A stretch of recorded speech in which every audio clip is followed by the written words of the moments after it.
Hello everyone, welcome to another YouTube video. I am of course Richard Lewis, that's me over there, and that's me here, and I'm starting to actually look like that fucking cartoon graphic of myself because I just haven't had time to get out and go and see my team of barbers that obviously keep me looking well groomed and gorgeous and everything else.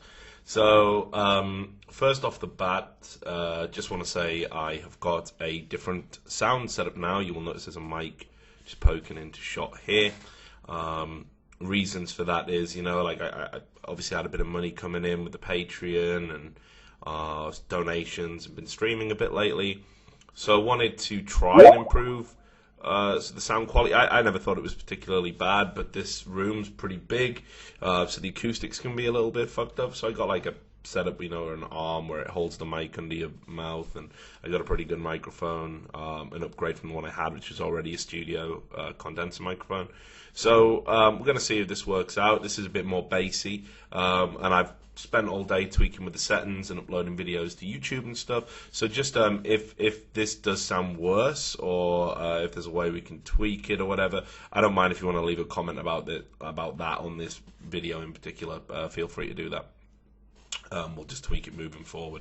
Anyway, so this is a new series of videos I'm going to start doing. I'm going to make myself do this routinely, and it's going to be called Fan Mail Friday. Now, a lot of you will have noticed that as a guy, I'm not the type of guy who ever shies away from a fight, never shies away from an argument. If somebody messages me on Twitter and they've got something to say and I think it's stupid, I'll argue the point. Apparently what I'm supposed to do, because I'm a celebrity, is that I'm supposed to ignore them because they're a nobody and just go on about my day. And as I've said multiple times in multiple interviews on multiple shows down the years, I'll never do that. I don't. Wherever I see anything I believe is stupid or wrong or if I know something is factually incorrect, I think I have an obligation, almost like a moral obligation, to challenge that viewpoint and not allow stupidity or inaccuracies or whatever to foster, and I'll argue on those merits. And apparently this is completely wrong of me. But hopefully the people that I argue with, and of course this isn't the case, but hopefully the people I argue with could realise that at least I'm not dismissing them. I'm willing to engage. It takes a lot to get me to block you on Twitter. You have to be an absolute fucking momo for me to do that.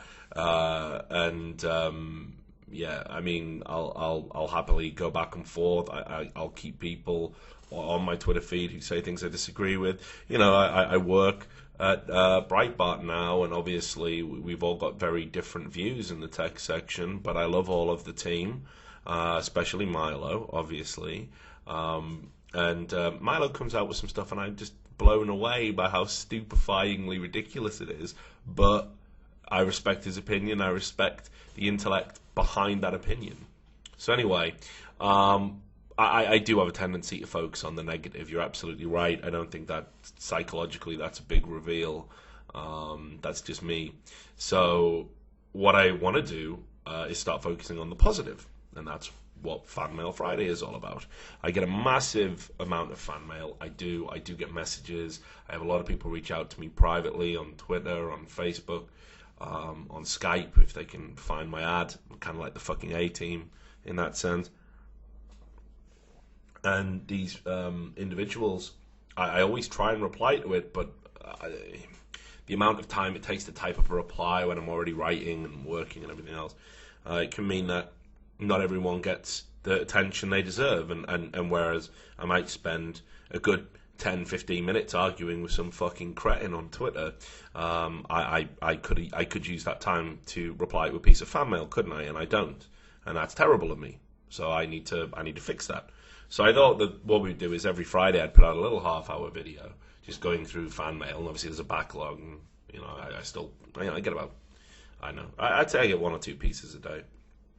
So I'm just going to try and answer them. Obviously, because the people who've contacted me haven't necessarily consented to have their full names out there, I'm going to use just first names, and hopefully that'll be enough for the person that sent the piece of fan mail to feel validated, to feel recognised. if they follow my YouTube channel. I'm pretty sure they'll realise who it is, and obviously I'll tweet these out as well. So there we are. So we're just going to start.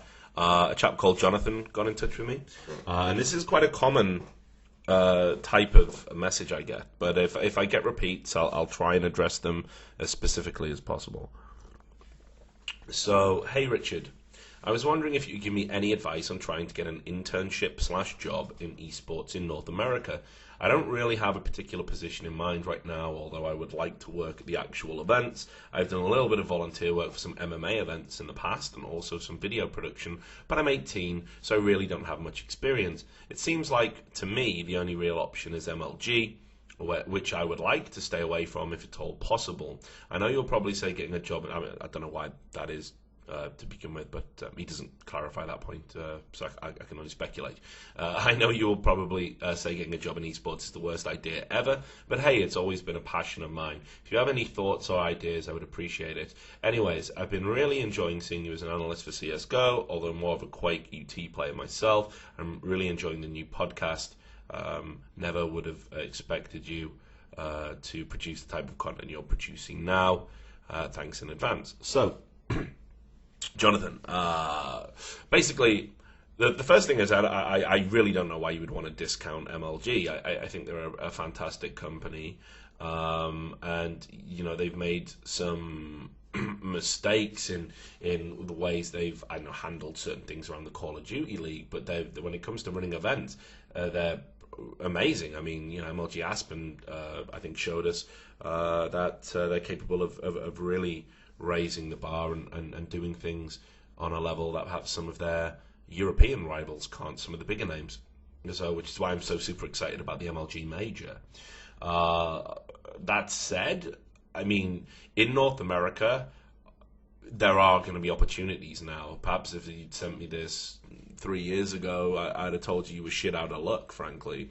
But the reality is, there are going to be more and more opportunities. We've got this MTG funded expansion with the ESEA and ESEL, and they're obviously going ham over there in terms of content production and expanding their league. That's going to happen. Carmack's out there now. We've seen multiple announcements of Intel's going to be funding content, doing it through the Intel in partnership with the Intel Extreme Masters. So there's going to be that kind of thing out there. In addition to that, I think we're going to see some of the smaller leagues get brought up by the sheer volume of sponsors and the sheer injection of cash and money that's coming into the North American scene all of a sudden, and that means, of course, that they'll be running LAN finals. And indeed, we've seen from the team owner demands that were issued for 2016, if an event is purely online, it's going to have to. They're not going to play in it. It's going to have to offer something ridiculous to get them to reconsider that. There has to be LAN finals. So, your experience, it sounds like you've done volunteer work for some MMA events. That's going to really put you in good stead, because I guess if I was to say something that was most analogous to esports, it would be MMA in a lot of ways. It's a little bit off kilter. The events are a bit rough and ready. You've got this live. The production team aren't away in the studio. A lot of it's ringside, especially at the smaller events away from the UFC. And if you've been doing event volunteering, you don't specify what you've been doing at the event, but because you talk about video production, maybe it is that. Maybe it's production or camera work. We're absolutely going to need good people to bring a level of production value, especially to the smaller leagues. If you've been doing general event management and kind of like the hands-on approach of making sure everything's in its right place, everything gets done on time, logistical issues, troubleshooting. Again, I think you can see from all the terrible smaller events we've had, somebody with that skill set is going to be welcome and valued. The problem you have got, of course, is a complete lack of experience. But the good thing about esports is, and this might not be true 2 years from now, but it's still true now. Slightly less true, but it's still true. Is that you can experience is not necessarily the be all and end all.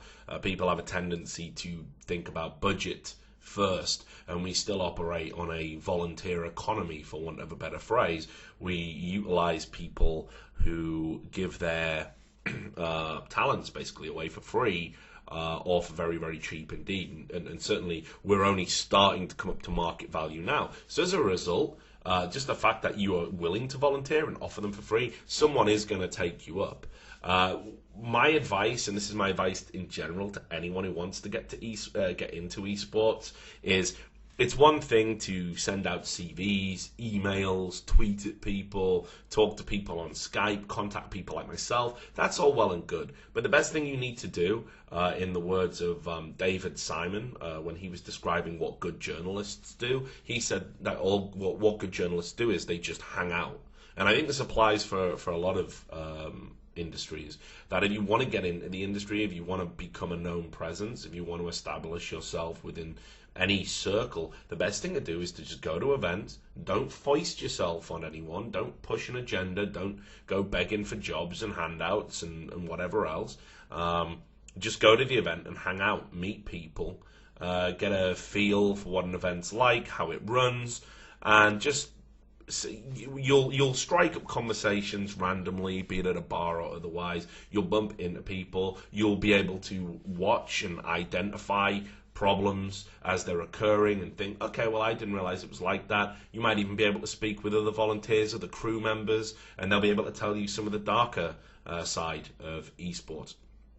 And you're right about one thing, just to sort of finish, and that would be, for most people, I would say it's an incredibly bad idea. I would urge you to stay in school, pursue an education, do something far more intellectually rewarding with your time, or something more financially rewarding with your time, because esports isn't really going to deliver you any of those things. And I've seen too many volunteers come through esports and get broken on the wheels of the machine, and after 3 months they simply have had enough. They realise the esports dream isn't all it's cut out to be.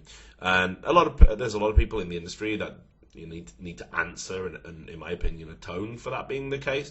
But I think, all told, if you're not going to be dissuaded, if you're not the type of person who's going to give up after 3 months, and you've got to be honest with yourself, you've got to ask yourself, am I the type of person that starts something and then can't stick to it? Am I the type of person that has trouble meeting deadlines? Am I the type of person who's got 50 million unwritten novels on a hard drive, or unfinished paintings, or how long it took me to decorate my bedroom, or whatever the fuck it is? If you're the type of person that can't stick to a project, esports is going to fucking wreck you, because it's fast, it's loud, it's high impact. You've got to get shit done. It's got to be done within a certain time frame. And if you're even slightly lax or have any slight doubts, you're going to struggle. And on top of that, it's super unforgiving. You'll be a volunteer and you'll be getting chewed out by fucking someone, and you're thinking, what the fuck am I doing this for? Even if you're not getting chewed out by the people you work with, the community that you're serving will treat you like dog shit.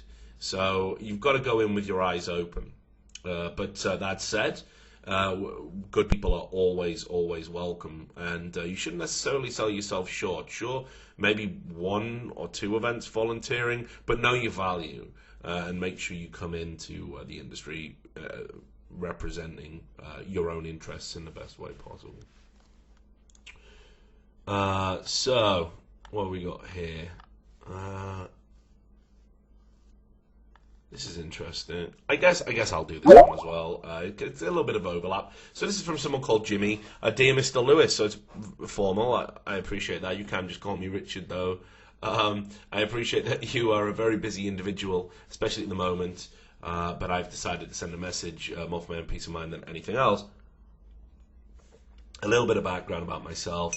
Before I continue, so you at least have an idea of why I'm contacting you. I'm a 22-year-old recent law graduate from university, and I love esports. I've been playing games since I was a youngster, and I've been following the competitive scene since around the Halo 2 stage on the original Xbox. My interests recently lie with League of Legends and StarCraft 2, primarily focusing on the latter. Well, rest in peace. Furthermore, my intention next year is to head to South Korea to teach English on a TEFL course. Very good. A plan I have skillfully put past my parents as an all-expenses-paid trip for a year with good salary, but it was actually a chance for me to embrace the culture and head to as many Pro League events as I can. So, again, awesome, fucking awesome that you've managed to deceive your parents. I'm not even kidding. That's fucking brilliant.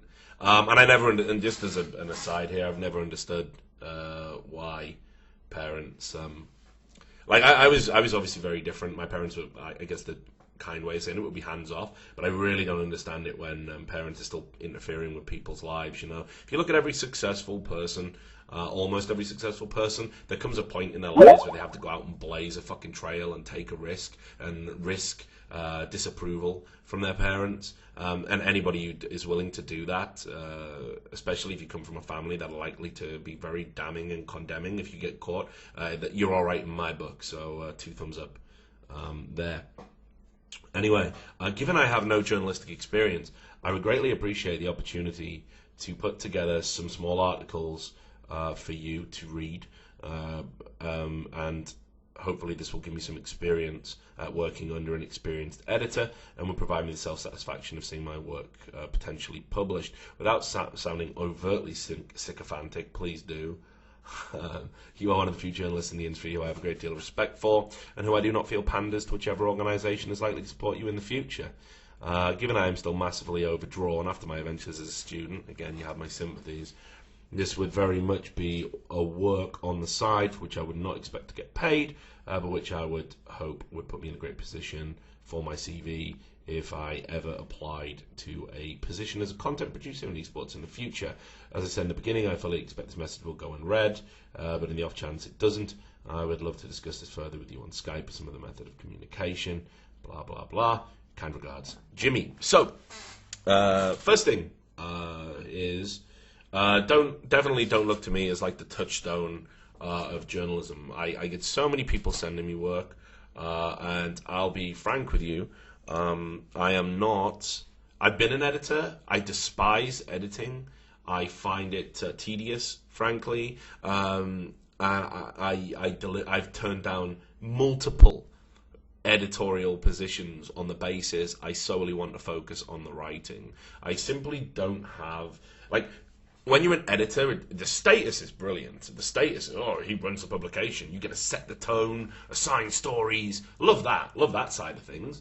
But when it comes to the nitty-gritty of actually just going through someone's work with a fine-tooth comb and picking out spelling errors and grammatical errors and rearranging sentences and putting in nut graphs and reworking leads and all the other tiresome bullshit, I would never want to fucking do that. That's hell on earth. I mean, my old editor at the Daily Dot, Kevin Morris, a fucking great guy and a great editor, a former lecturer at a university.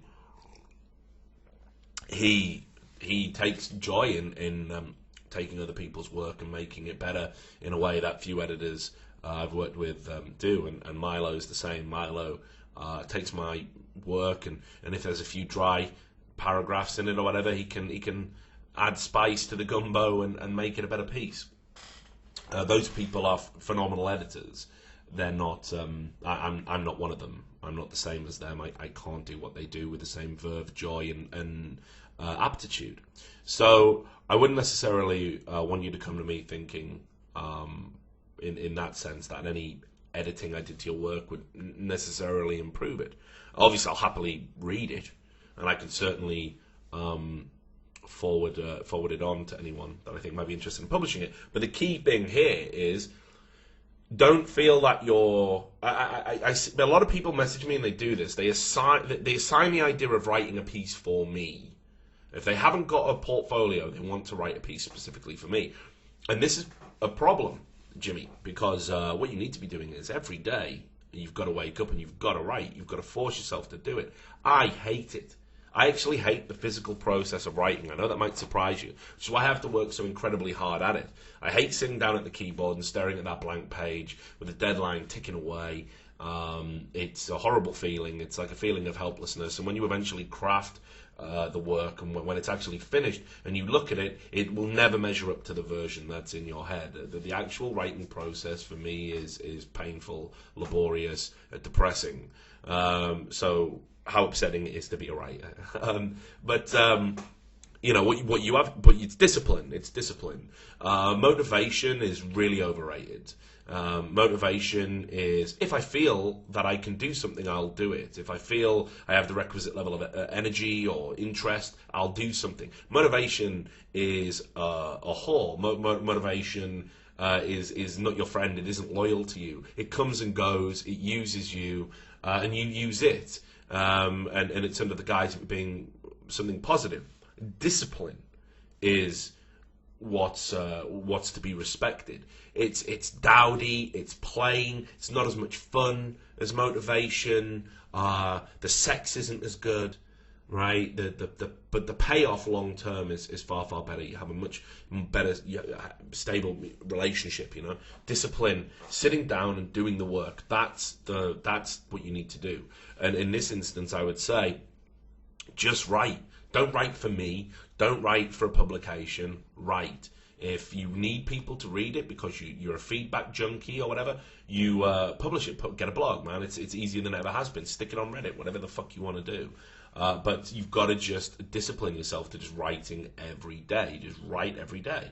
And write for yourself, and don't write for other people. Write what you want to write about. Express your opinions. Investigate the things you're interested in. And when you're comfortable with that, that's when you're going to see. I think that actually, I'm in a much better place to reach out and start not demanding, but requesting publication, because you'll spend the first 2-3 years, maybe even longer, of any serious writing career, or just even if you're writing for fun, you'll spend the first X amount of years trying to find your voice. A lot of your work will be derivative.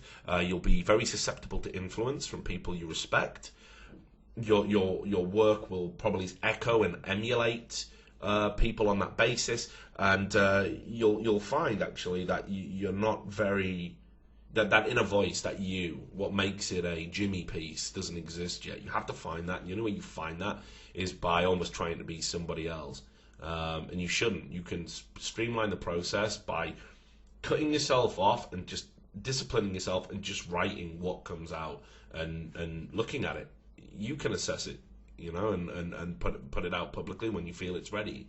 People might shit on your first few pieces. I mean, you'll soon learn if you're going to be cut out for this game or not. So I'm happy to read anything you send me, Jimmy. Obviously, my advice though, to you and to any writer that comes across this video, just fucking do it. Just write. Get that Nike swoosh and just fucking do it.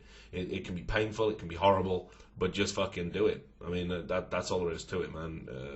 There's an old adage in journalism, and that is that the challenge is to fill the space. That's the, filling a newspaper. That's the challenge, right? And that's what you have to do. You have to set yourself that challenge. Wake up every day. What am I going to write about today? I'm going to do, set yourself a thing. Like maybe you do 2 1,200-word articles a week about it, whatever's on your mind. And you just discipline yourself. You set yourself a routine and you do it. And I think once you get into that routine, you'll start feeling like, oh shit, I don't need a Richard Lewis. I don't need anyone, actually. Editors can make you better, but find your own voice before you turn anything over to anybody. Okay, what else we got? He blocked me on Twitter. I was just saying you have to do something pretty special, so. What's this? Request to translate your work. Incidentally, as long as you credit the source, feel free to translate my work. Someone offering me a job.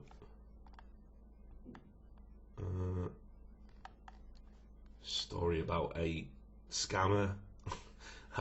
Wait, where's all the fucking fan mail gone? Someone offering to make me an app. Thank you. I'll get back to him privately.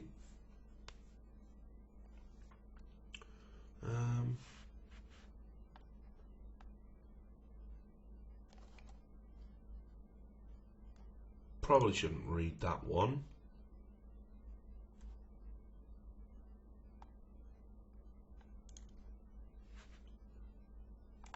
Holy shit, some of these are weird. Sorry guys, I thought this would be way more okay, that's another journalism question.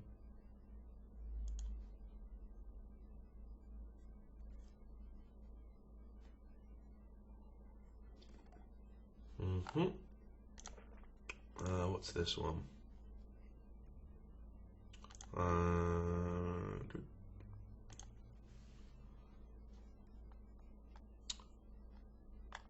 Oh, this is a long one. Go on, fuck it, I'll do this. Hi Richard. I like your content, and I'm sure a lot of the LoL community can get something out of it. And I myself am happy that if Thorin was to stop his content for League, we would still have somebody doing some, especially on Trash Talk. The reason I'm contacting you is quite a simple one. Oh, this is Stephen, by the way, in case I didn't say. I've always dreamed of working in the gaming industry, but I've never been able to pull it off as a player. I'm in love with the League, and I wanted to try and make a step towards being a coach. With a recent talk about the need of good coaches, I think I'm more than able to mould myself towards a professional and successful coach. A bit of my backstory: I was a high-ranked Diamond player following the scene since Season 1. I've experienced competition in games from WoW raids into MOBAs, and I've already got coaching experience from sports. I'm also currently a psychology student, and I see myself as a really rational and understandable human being, which makes me believe that the combination of my passion for esports and my background should make me able to perform as a coach and offer teams a lot. I think I have a very good understanding of how teams should operate and everything based around struggles teammates can have, giving a second opinion, helping young players out with personal stuff, and fixing communication issues, and so on. Then goes on about how he'd like to maybe come on the show and talk about it sometime. Yep, certainly. Add Sam on Trash Talk, and you can come in and we'll talk about it. And then he says, I would like to get some feedback about whether or not this is realistic. So, Stephen, is it realistic? There's problems with coaching in esports. I'm sure you're aware of that. And that problem is that for reasons that I don't quite understand, the one thing is, if you're an ex-player, apparently everyone thinks you're going to be a good coach. And of course it's nonsense, it's absolute gibberish, but it's what people believe. And if you were an ex-player that was known and established, you can almost leapfrog that opportunity. We saw that with almost like the first generation of coaches in League of Legends. Now, they were just ex-players, friends with the players, and it was a way to basically extend their relevancy, extend their career, and that's what they did. So, fine. They're more than welcome to do that, obviously, but I think that's detrimental to their own chances. I think it's insulting to actual coaches and people with the requisite level of qualifications. In football, soccer, for my American friends, and indeed probably the rest of the world actually, but football was fits. You've got this thing where it's like, hey, if you're an ex-player and a high-profile ex-player, you're more likely to get a job as a manager, as a coach, but you still got to complete your UEFA badges. You've still got to go for the recognised training skill set. We have nothing like that in League. So or indeed in esports, we're doing it on a kind of feeling it out, a fleshing it out kind of idea. And I worked with a guy who used to work for a peripheral company. I won't name them because I have no idea if the project's still going to go ahead or not.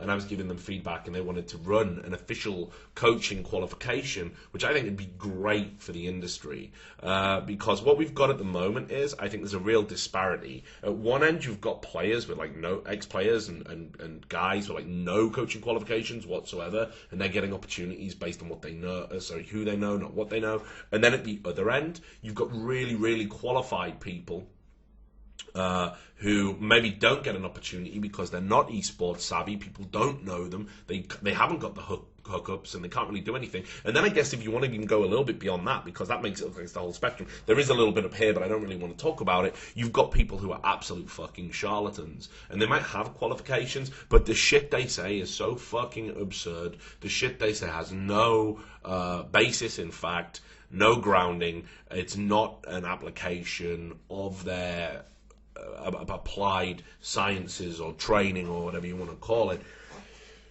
They are basically recognizing an opportunity based on the fact that the industry standard is so fucking low and so far below what it should be that they can dupe people and they can get paid for doing it. So there's that, right? But let's just sort of bring it into the middle a little bit. Let's just focus on the people in the middle now. What I've realised is that people are changing their attitudes. Team owners are changing their attitudes. They've realised going down this route with the ex-players isn't going to work anymore. They realise that the absolute fucking charlatans, they're getting found out, and then they're starting to open their eyes to the people in this group here who have all of these qualifications and can't get opportunities.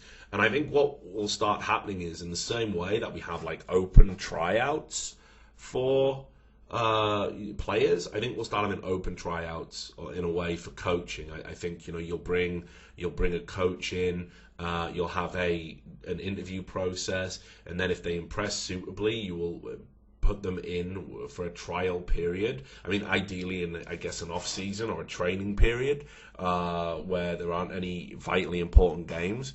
But and you will have this trial period to see whether the coach can work and apply the methods and everybody can bond. The biggest barrier that I see towards being a coach is, first of all, getting that recognition, getting that first opportunity, generating a bit of buzz about yourself in esports, and having people say, actually, this guy interviewed for us and he's very impressive, but we didn't go for him because we went for this other chap instead, who he just clicked with the players better. So that's a barrier. You need the team owners to sort of be cognizant that, as we professionalize, you're going to have to be professional. You're going to have to cut the idea of the old boys club and jobs for friends and cronyism. You're going to have to get rid of all of that and start giving jobs based on merit. And you're going to have to start taking some chances, taking some risks, instead of doing what is safe in terms of community criticism, but actually will not yield any positive results whatsoever. The other barrier, of course, is players. And players are very fucking entrenched. I mean, I've been a coach in sports and esports. I've been a manager in esports. I've worked with players. I report about players. I want to look after player welfare. But I'd be disingenuous and a liar if I didn't say that players didn't create some of their own problems. And one of their own problems is that they simply will not acquiesce to sort of coaching demands. It's like, I know best, you don't. We've seen issues like this before. You hear about it with like guys like Chaos when he was in Team Raw, and it was just like, there was just a steadfast belief that they know best. You can't bring anything to the table. Fuck your qualifications. I'm not going to do that. That's stupid. I mean, Monte Cristo found that out the hard way with that CLG team. They were uncoachable because they as a unit,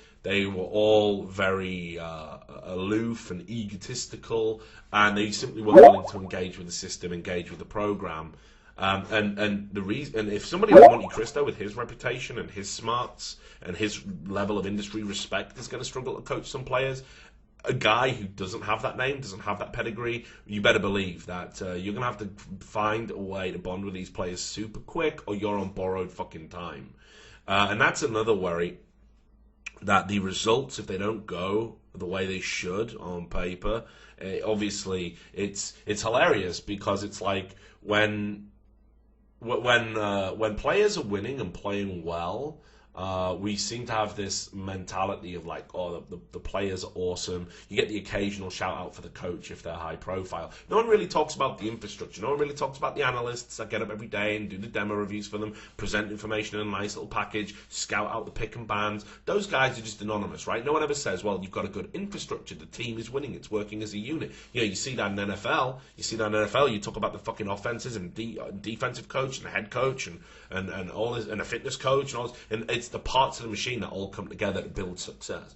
You don't see that in esports. Whereas when a team fucking loses, the coach seems to get fucking really castigated like almost immediately, and it can be, you can only do so much. I mean, what people can't measure is how worse, right, if that coach that we fire at the end when they've lost did bad, we can never go back in time and see how much worse they might have done if he wasn't there, or how much better. There's no way. It's an unknown quantity. So we talk in absolutes about the success and failures of coaches in esports, and I guess that's just a general ignorance. I don't think we really understand how it all works.